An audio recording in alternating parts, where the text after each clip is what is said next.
আল্লাহ রাব্বুল আলামিন মুসার মার সাথে ওয়াদা দিয়েছিলেন।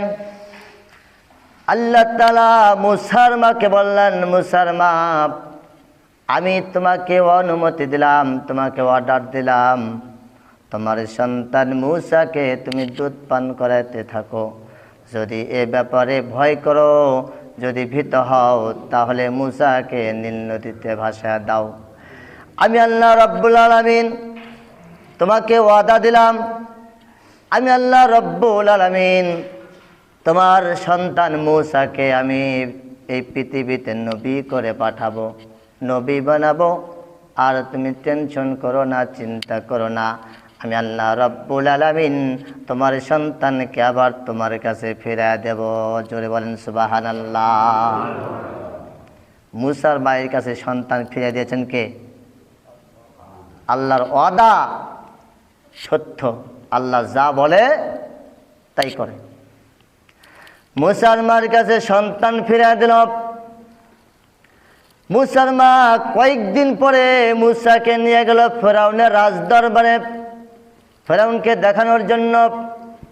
ফেরাউন যেহেতু মুসার মার কাছে সন্তানকে লালন পালন করার জন্য দিয়েছিল, মুসার মা যখন ফেরাউনের দরবারে ফেরাউনকে দেখানোর জন্য নিয়ে গেছে, ফেরাউন যেহেতু কয়েকদিন ধরে মুসাকে দেখে না, সন্তানকে আদর করার জন্য কোলে নিয়েছে। কোলে নিয়ে ফেরাউন মুসাকে চুমা দেবে, এমন সময় পয়গম্বর মুসা আলাইহিস সালাম ফেরাউনের এক হাতে দাড়ি ধরে আর এক হাত দিয়ে ফেরাউনের গালে একটা চর মেরেছে।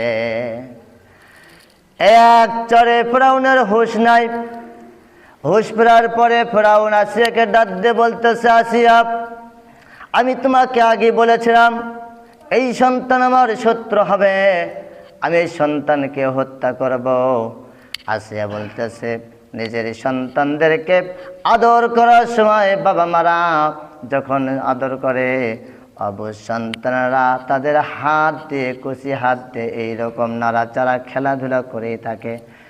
তোমার গালে সামান্য একটা হাত দিয়ে নাড়া দিয়েছে, তাই বলে তুমি তোমার শত্রু মনে করবা?